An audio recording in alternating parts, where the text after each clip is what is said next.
Good afternoon. It's Thursday, the 12th of January 2016, just after 1 o'clock. Welcome to UK Column News. I'm your host, Brian Gerrish. With me in the studio, Mike Robinson. We will be joined today, live video Skype link, by David Ellis from Strategic Defence Initiatives. A lot happening altogether. We are taking quite a deep look at what's happening around the military. This is a very important part of politics at the moment. But we've also been looking very closely at the issue around the NHS, and you're going to lead off with this, Mike, I think. So there was a debate in Parliament yesterday on the NHS, and well, this story has appeared in a number of newspapers. We've got the Mirror here.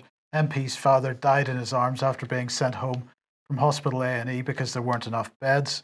And this is the MP for Chesterfield, Toby Perkins, who was explaining how his father who had heart problems in the past and was in pain, had been sent home from Coventry and Warwickshire Hospital without a scan, and that a couple of days later he had passed away in his arms, and he had been sent home because there were not enough beds. Brian, so this story of the crisis within the NHS continues, but Theresa May says there is no crisis. But there is no crisis. But I just sort of wanted to highlight this because it seems to me that it's pretty difficult to get MPs to move on any particular issue. Until it affects them. Personally, yes. Yeah, we've seen this before, but I think this one is really going to come home to roost. So, yeah, an MP gets affected by it personally, and all of a sudden, bang, it's straight into the national newspapers. Of course, this has been happening to thousands of other people, and it doesn't even get a mention in the newspapers, but it'd be interesting to watch. And I also understand that, tragically, there's a local Plymouth councillor has recently had the same sort of issue with a relative suffering in the local hospital here. So the comment made to me was that it's interesting to see that the subject of the NHS is now coming to the fore in local politics as well. David, you get the opportunity now and again to talk to NHS people. Perhaps we can ask you of your thoughts on is there a crisis, or is this just our imagination, as Theresa May seems to want us to believe? It's not your imagination, and yes, it is a crisis. And the techniques that they're using to crisis manage the politics and the media in this are exactly as they are in the other fields, and what we've seen in the past with, say, coal miners, steel, defence industry, car industry. It's all the same. It's the same technique. So yes, there is a crisis because essentially what they're doing is closing the hospitals. That defaults then into more pressure to the ones that are left open, and they declare under their protocol system a medical emergency, and then they stop everybody coming in for elective work. So essentially what they're doing, bottom line, is they're closing the hospitals, because even with the ones that are open under the system, they get to close them whilst they're still open, so people can't come in. So this is why you've got the problem. And of course, all of the clinicians and the doctors, and there's a great many that I'm acquainted with of all ranks, consultants, registrars and junior doctors, are all saying the same thing, that the crisis that they've gone through with their contract, predominantly their argument was that they wanted the general public to be aware that what was happening was that the Tories are privatising the NHS, and this was dangerous, and it was a safety issue, a patient safety issue. And that got perverted into being something completely different about doctors wanting money. It was never about that. It was about safety and hours and working and the patients and the public. So they couldn't get that message through properly through the media because it was blotted out, much the same as we're seeing in the defence arena. So the doctors know what the score is, but they're very much in the same boat as the miners. So they probably need to link up with them and everybody else that's been smashed and co-opt into one bigger group. David, one of the things that obviously UK Column has been pushing extremely hard is the dramatic change in management style inside the NHS. And one of the key articles that's been up on the UK Column website has been Towards 1 Million Change Agents. And this extremely good article by Martin Edwards is talking about common purpose coming into the hospitals and fomenting this very, very dangerous and brutal change in the way the whole hospital functions. Now, in the past, we've seen some NHS people reluctant to accept the idea that what's happening is a deliberate change. Can you tell us any more? Have you heard any comments from individuals suggesting that perhaps they're now beginning to realise that the chaos is driven rather than some accidental event? Absolutely, it's not accidental. It's deliberate. It's being driven, and the management style that they're using to do this is very high. It's very high level. It's very highly sophisticated. It's very thorough. You've got to sort of trace back to where this started, in effect, roughly around the first term of the Thatcher government. And she imported Alan Eindhoven. You can Google him, everyone. He was one of the senior guys at the Rand Corporation, who were a government contracted tier one consultants. Rand Corporation were responsible for nuclear failsafe and the massive arms race and nuclear prescribed protocol program in America for the lock, stock and barrel submarines, missiles, bombers. They run all that. Now, these consultants were brought in the first Maggie Thatcher term in order to take away the power from the medical consultants. So Alan Eindhoven came into the Thatcher regime and completely rejigged the way that the NHS was going to be managed. So what they did is it's an old style manoeuvre when you've got a company or a business is if you've got a difficult manager, you don't sack them, you just appoint somebody above them. And that's essentially what this process did, is it appointed a whole load of other people above the consultants to rob them of their power. And that was the first step, and it was perceived by the Thatcher cabinet that the consultants had too much power and they got a major problem with NHS funding. But you can then see very quickly by some of the books that have been written by Oliver Letwin, Chief of Policy at the Tory Party, and forwarded by John Redwood, within that book, and I think even Jeremy Hunt's mentioned in there at some stage, but I'll stand corrected on that they wanted to privatise the NHS regardless. So this is where we are. This is the reality, and this is exactly we're at the tipping point now, where the words that I'm hearing, the language I'm hearing from doctors is that they view the NHS as collapsing, but it's not collapsing. It's been collapsed. It's not quite the same thing, but a lot of them are waking up. Yeah, excellent. Well, if Theresa May is confident there is no NHS crisis, she's also confident that the child abuse inquiry is doing its job. Let's just take our minds back to November, 16th of November last year, where she said she has absolute confidence in the child abuse inquiry, to which we say, of course you do, Theresa, as the plan is to silence the survivors of abuse. And we are pretty confident in our statement because we're very sad to tell our audience today that the best information we've had is that Melanie Shaw, the whistleblower on the horrific abuse in the Beechwood Children's Home in Nottingham, was sentenced to 2 years yesterday. She did not appear in court. There was a video link run. Melanie has previously complained that when she's been giving testimony by video link to one of the courts, she has always been cut off. The excuse has then been given to her because she was shouting, and she says, "I was not shouting." But what is extremely interesting about this extremely harsh sentence is that the case was not publicly listed in the court listings before the case. The case took place late morning, coming up to lunchtime, but it was listed after lunch. Staff at the court were happy to say that she received a sentence of 2 years, but when they were asked what the charges were, they said, "I'm afraid we're not allowed to tell you that." So, without any doubt, what appears to have taken place is a secret hearing. Melanie denied appearance to give her own evidence in court. She's apparently sentenced to 2 years. Now, she's already spent, I think, nearly 11 months in prison, but there's no mention of the actual time served in relation to that sentence.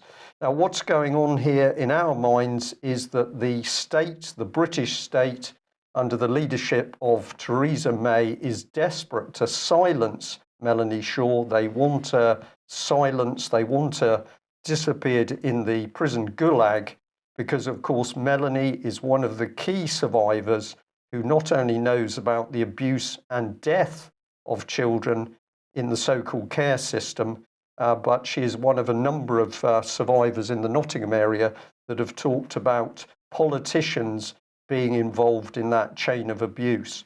So I just hope that our audience today realise the seriousness of this, that we're now living in Britain under Theresa May, where if the state is worried by threats of the truth, people are going to be silenced in secret court hearings. Now, of course, why is child abuse such a key issue? We would suggest because powers can use it to blackmail individuals.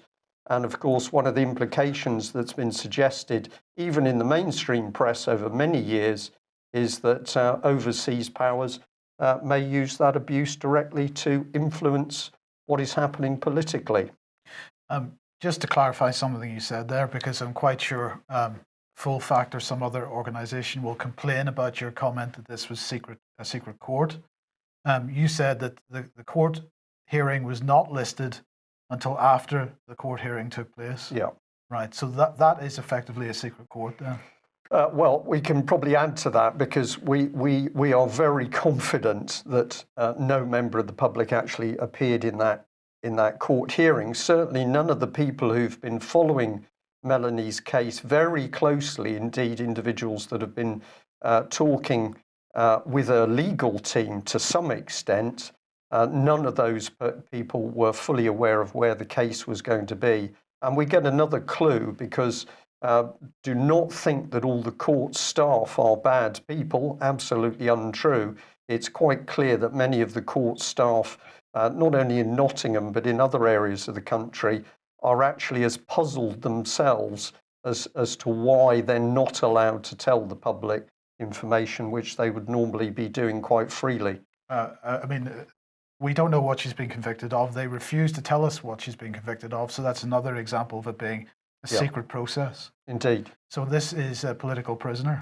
Well, we're now living in a dictatorship, Mike, and what is so unpleasant is, of course, that the dictatorship we live in under this vicious Tory government and Theresa May is the same organisation that is busy pointing a finger at countries overseas and saying, well, you're not running a democracy, so we need to invade you.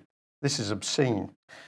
Just before we move on, I'm just going to put up this again and just read it out for listeners. Melanie Shaw's address is her prison number is A4126DE, and that's HMP Foston Hall, Uttoxeter Road, Foston, Derby, DE65 5DN. And I would encourage everybody that's watching or listening to this program to please write to this lady and offer your support. Yeah, and I'll just add, somebody's commented in the chat box that she should be released shortly then, and they've made that comment on the basis that normally people will serve roughly 50% of a sentence, so a 2-year sentence, that's a year. She's already served 11 months on remand, so she should be out shortly. I would say this is extremely unlikely because all the indications are the state wants Melanie Shaw silenced as long as possible. Okay, let's move on then. Craig Murray, ex-British ambassador, and he has a fantastic article here. I strongly recommend everybody reads it. Craig Murray's website is craigmurray.org.uk, and the article's entitled, Why Has Israeli Spy Shai Massot Not Been Expelled? And he says there's no starker proof of the golden chains in which Israel is entangled with British political class than the incredible fact that, quotes, diplomat Shai Massot has not been expelled for secretly conspiring to influence British politics by attacking Britain's deputy foreign minister, suggesting he might be brought down by a little scandal. It is incredible that by any standards of diplomatic behaviour that immediate action was not taken against Massot for actions which, when revealed, any professional diplomat would normally expect to result in being pinged, declared persona non grata. And he goes on to say Obama has just expelled 35 Russian diplomats for precisely the same offence, with the exception that in the Russian case there was absolutely zero hard evidence, whereas in the Massot case there's irrefutable evidence on which to act. And he says to compare the two cases is telling, and he goes into some detail in comparing the two cases. And as I say, I strongly recommend that people read this. And he ends up by saying, that no further evidence is required. There could be no more conclusive evidence of Israel's undue and pernicious influence than the astonishing fact that Shai Mossad has not yet been expelled. So do go and read that. It's incredible, isn't it? I'll just bring this one up because I think we need to see the two things together. This was UK column back in March 2014 warning about a memorandum of understanding that had been set up. This is Francis Maude, Tory politician. This is the man hidden in the background.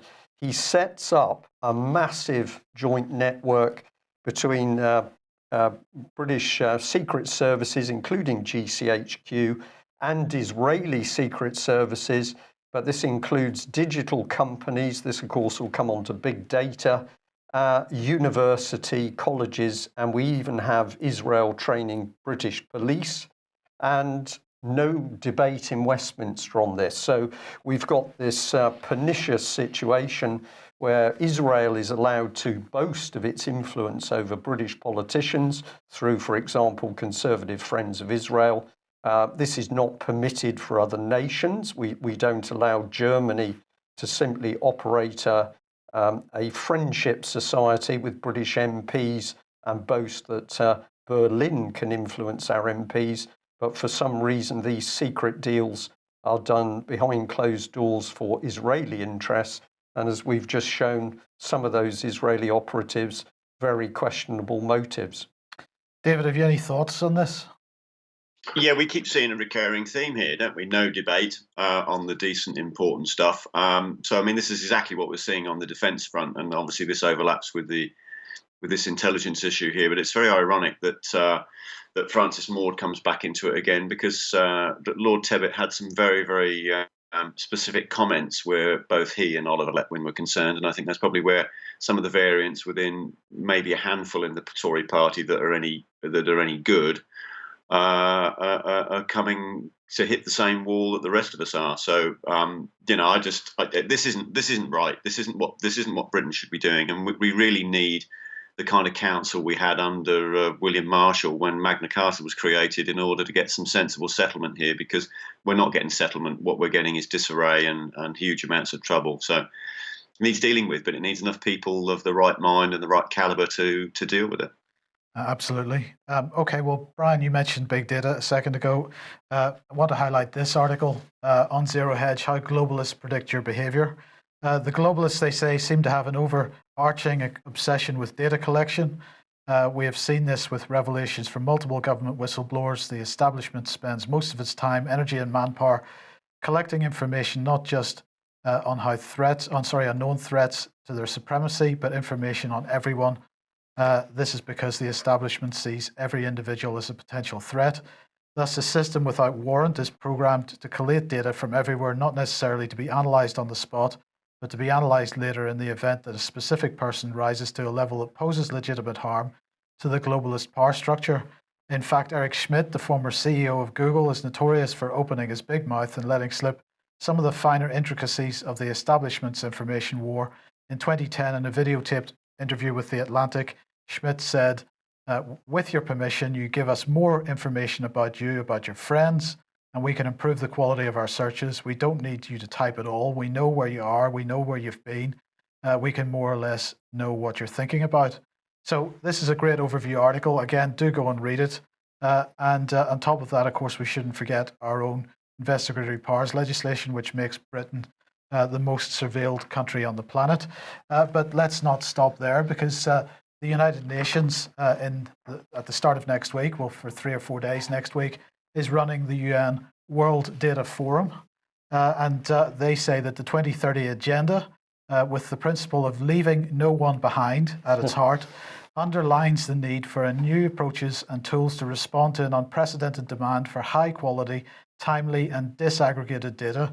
The full implementation of the 2030 agenda and the follow-up and review of progress towards achievement of sustainable development will require a new approach to the production and use of data and statistics, not only by official statistical systems, but across broader data ecosystems, where players from academia, civil society, and business play an increasingly important role. So there's so much in that paragraph which describes the type of agenda that we're witnessing at the moment, Brian, as they're bringing in civil society players, academics, business, along with government, collecting huge quantities of data and using it to try to predict behaviours. And of course, this then leads on to behavioural change and the behavioural change groups that are being established around the world, beginning in Britain. And so this is the first UN World Data Forum. It's taking place in Cape Town in South Africa. So, you know, they are talking about household survey data, birth registration data, maternal and child welfare data, because of course they want to steal your children. They're talking about gender data on the most vulnerable. And just before I bring David in, the number of organizations and websites that are involved in this. So we've got data.devinit.org, we've got data.unicef.org, we've got databank.worldbank.org, we've got datapopalliance.org, unstats.un.org, gapminder.org, Paris21. There's a whole list of collaborators. So, David, what do you make of all that? It's a lot of the stuff that Gordon Welshman has warned of at his, peak of his career at Hut 6, breaking the Enigma code and talking about national security, and then his later book that he'd written, is coming to fruition. It really is 1984. The objective here is to have real-time live file that can be triangulated on every single human being instantaneously. So this world data or big data or whatever you want to call it, its origins have started many, many decades ago at global processing at MITRE.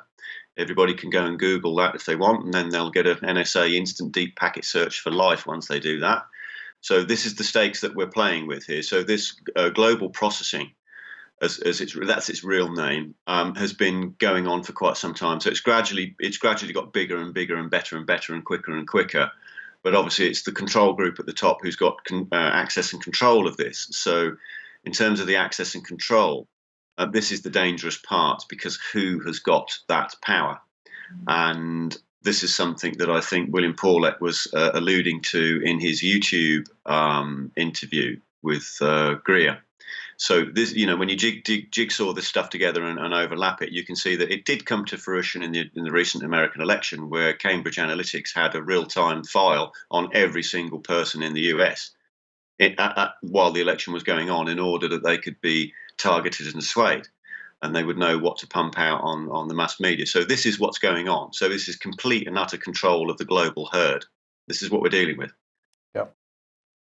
You got any thoughts? Well, the key bit I picked up on, Mike, was nobody left behind. This is a key phrase. It's no child left behind, no individual left behind. No, they mean this.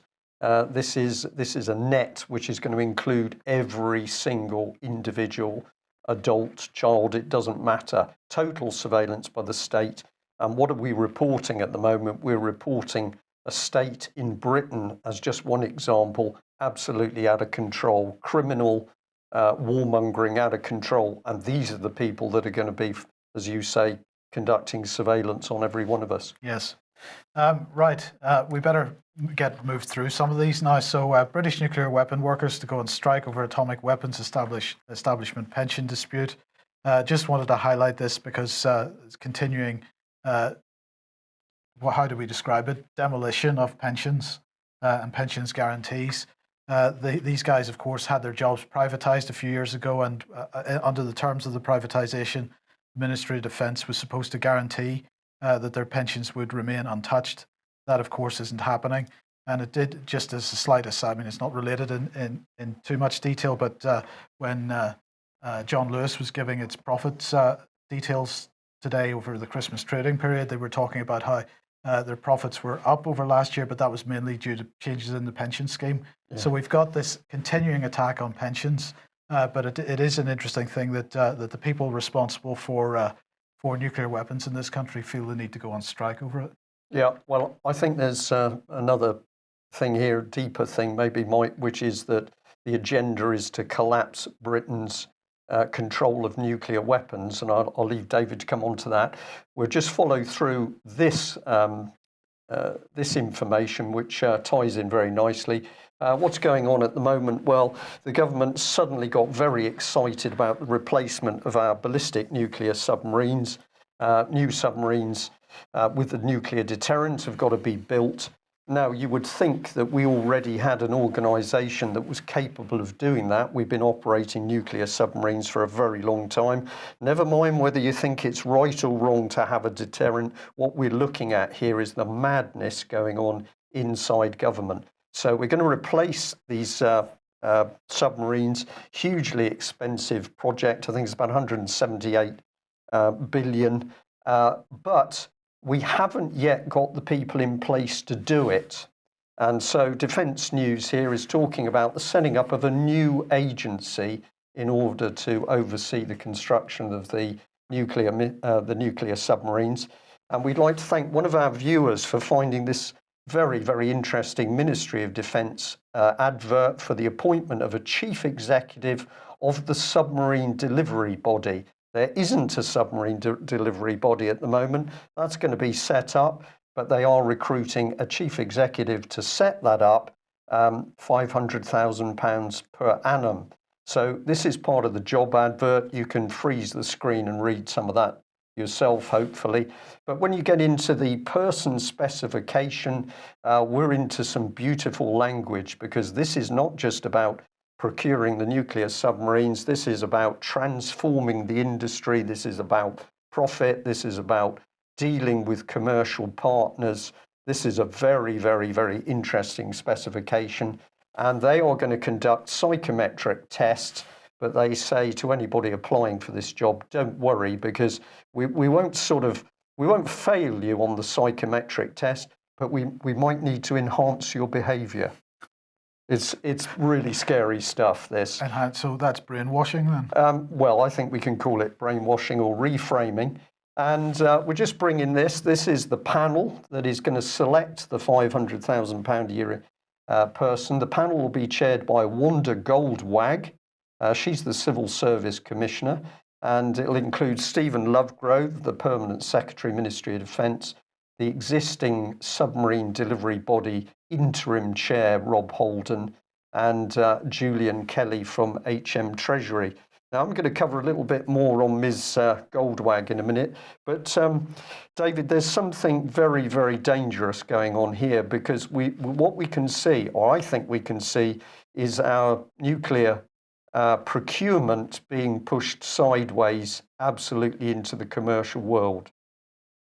That's exactly the score. Yeah, that is exactly where it's going. Now, I've been told by an admiral that where the two of us have looked at this, that the system has been a shambles for quite some decades now, and it's been a shambles because it's not being run by the Admiralty. Now, so that may come as a bit of shock to all the viewers, but that's the case. So this is one step further from the current arrangement. So this is going even further.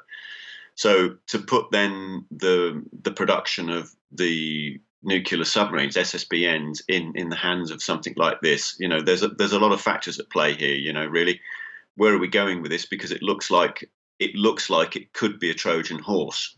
To collapse the procurement. Yeah. We've already had a 500 million failure in procurement over offshore protection vessels. Is this the setting up of the failure of procurement? Yeah. And this will hand our nuclear weapons essentially to the French? Well, that's the ultimate goal, isn't it? All this is actually about the nukes. When you look at the massive amount of defence news, which isn't news because it's not talking about the reality and what's actually going on. So the actual stuff that's in the mass media at the moment, it can only be considered, in intelligence terms, traffic and chatter. But when you analyse the traffic and chatter, what you actually see is a huge amount of radar avoiding window. It's just blotting out everyone's window with a load of nonsense. So it's radar jamming the political debate so that there isn't any debate. And that's currently what's going on across the whole spectrum. There's no debate going on about this. And that's crucial. So where it comes down into the nukes on this, because that's ultimately the big tamale. That's the money shot. That's the most important thing. It's not necessarily about the submarines. There's huge amounts of money, but it's actually about the nukes. So when you dovetail that in with all the lads and lasses there at Aldermaston and the AWRE brigade, we know that they're currently in dynamic to be producing new nuclear weapons. So you can now sort of see that we've got May essentially, or the government essentially, horse trading in absolute secrecy nuclear weapons with the EU, an EU military union. We see all this other chatter then about NATO. The French want to come in. It's more division. It's more utter sort of non-news. But this is the focus point here. We've got to concentrate and talk about the stuff that's important. We've got to talk about the nukes and who's going to have them, you know. And if May and her regime think that horse trading them into the EU as a buy-in rate, this is the language that's been put to me. They view it as a buy-in rate with the nukes to get at some kind of position at the trade table. So we've got to sort of say, well, you know, there's been a lot put to me about a Franco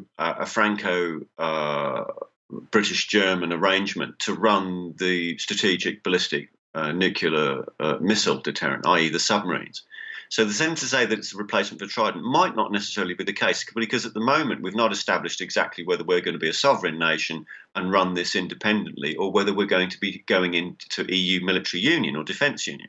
So this is the key thing. This is the stuff we've got to be talking about.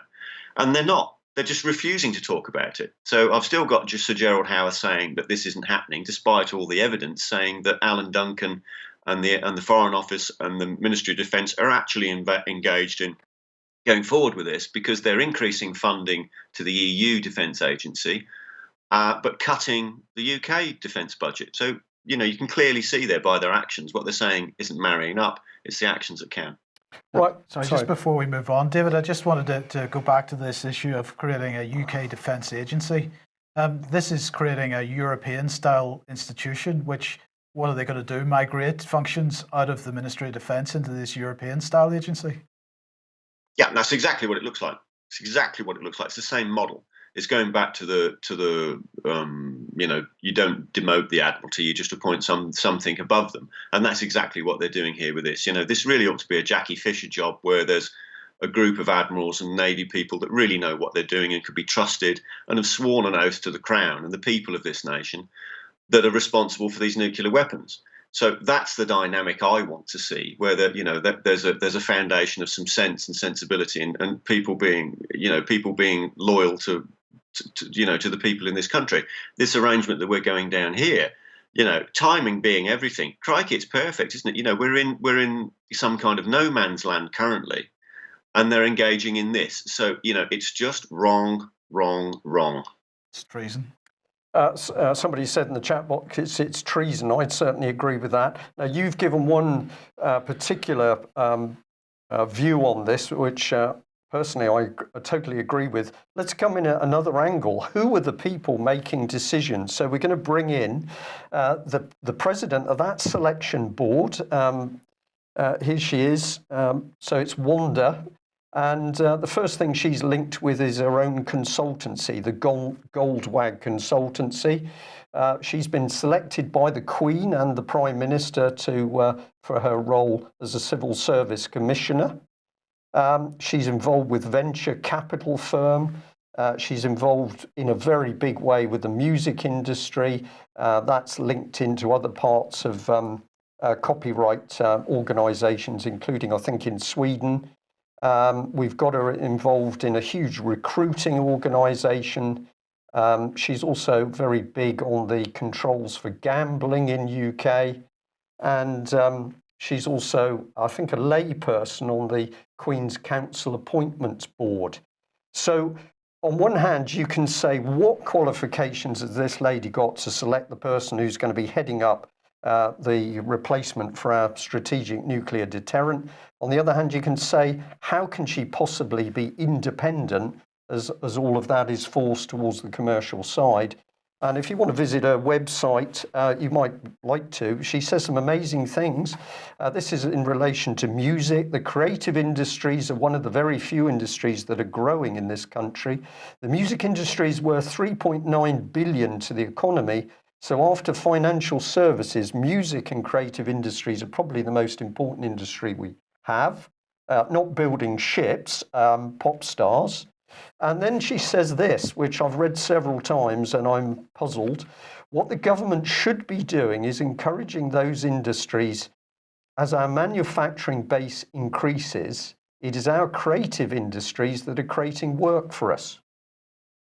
That doesn't make sense. It doesn't make sense to me, but this woman is promoting pop industry. She says that after financial services, this is going to save the country, but this is the lady heading the selection of this key individual who's going to be running the replacement of our nuclear submarines. This is madness. Good stuff. Shall we move on? I think we should. We should, okay. This is a press release from the Russian embassy, and I thought that we should cover it because at the end they say that they don't expect that the mainstream media will pick this up at all. They challenge the mainstream media to publish this comment. Well, we're going to publish it. Basically, they're suggesting that if they judge recent media reports in the mainstream media, the British authorities are planning to emulate the Obama administration and launch an official campaign to counter a presumed concerted drive by Russia to undermine the UK. So Russia is about to undermine the UK, apparently, and the government is telling us so.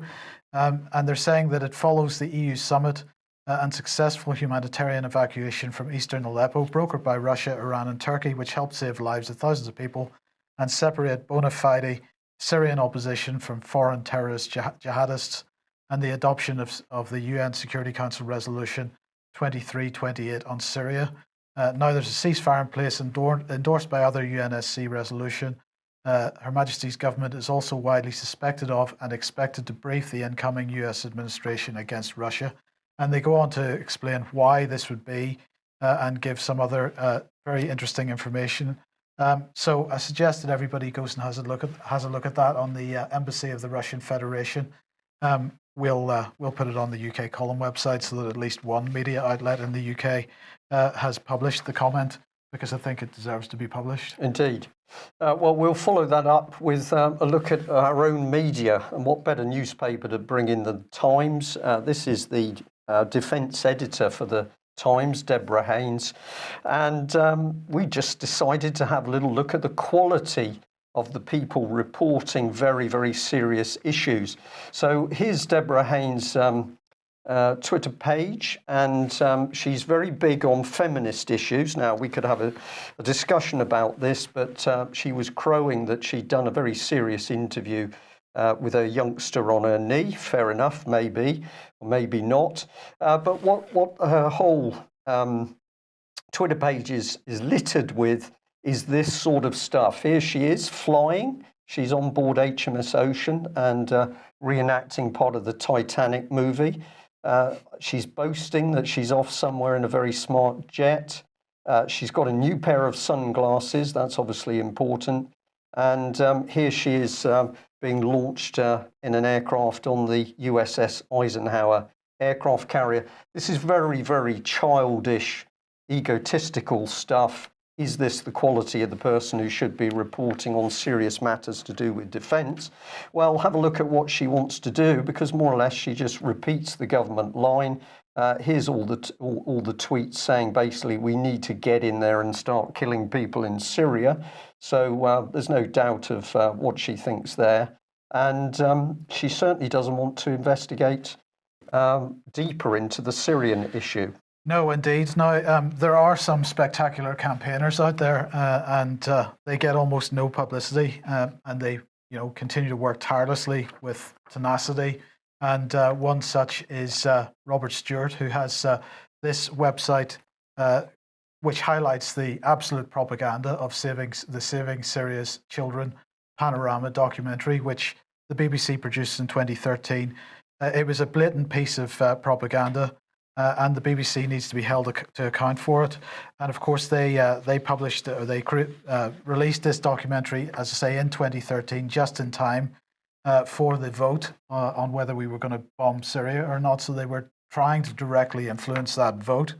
So anybody that wants to find Robert's website, unfortunately the name is quite long, but it's BBC Panorama Saving Syria's Children.wordpress.com. So that's all one word, BBC Panorama Saving Syria's Children.wordpress.com.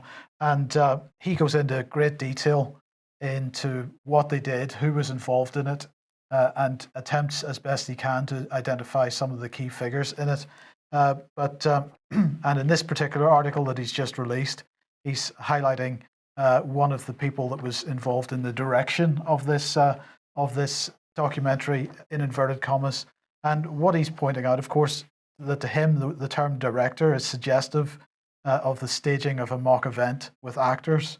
And that's really what he's suggesting about this entire event. There's a pile of information on this. Robert deserves some support. And so please go and have a look at that website and share the content, because it's extremely important. This is probably the original fake news story in recent years. Indeed. Well, the person who isn't going to be looking at that is Deborah. So we'll bring her back on screen. What she's also crowing about is a growing awareness in Whitehall of Russian hybrid activity and why it's important to understand.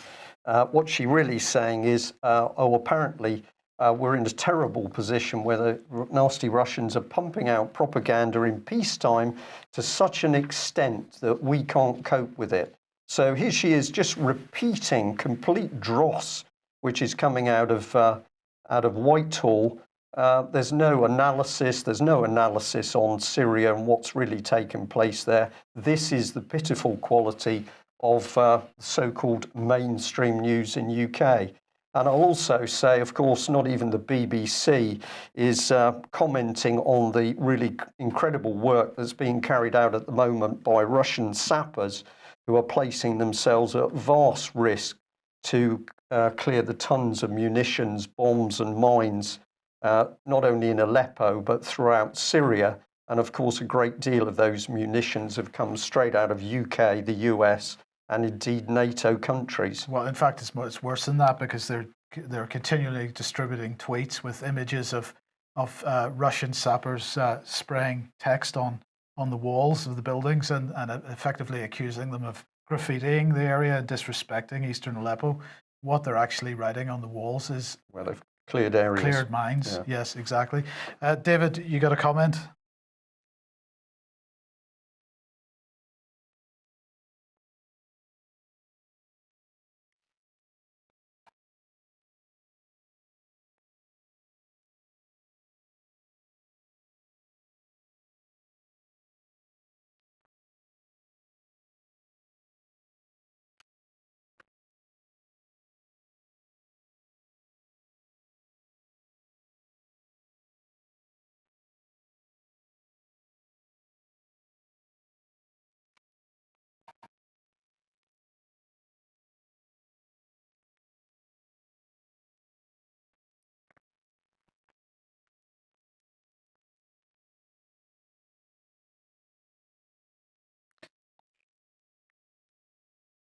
So I can only assume then that she went back to the MOD and tried to find out what it was. But subsequently, there was quite a few editorials went on the front page of the Times that, on the face of it, from the communications that I'd had with her, that were triggered by our communications here at Strategic Defence Initiatives UK.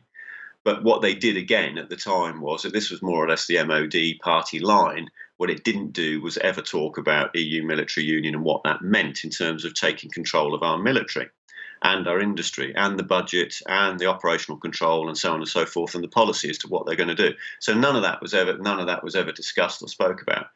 So over the sort of 6-month period post that, we've tried to get this talked about and get it debated about. And of course, we've hit the same problem. They just frankly don't want to talk about it because it's political suicide for anybody wanting to take it on in the Tory party or the Labour Party, because they know it's a vote-winning killer. This debated properly amongst the grand jury of the British people, they will not support it, and that's why they won't talk about it.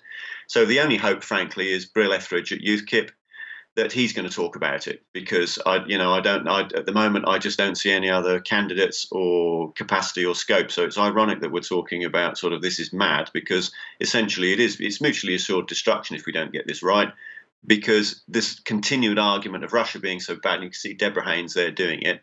Well, if they're so bad, why have we cut? Somebody explain logically. If Russia is so bad, why have we cut? I'd like Sir Gerald Howarth or John Redwood or Bernard Jenkin Bill Cash on the EU Scrutiny Committee that's just oversaw this work from Alan Duncan to allow another step closer towards EU military union going through, and they deemed it not appropriate for it to go into debate in Parliament. So that committee deemed something as of this magnitude not important to be spoken about, and they passed it through to then go to other committees to then continue to scrutinise it. It's just a stalling.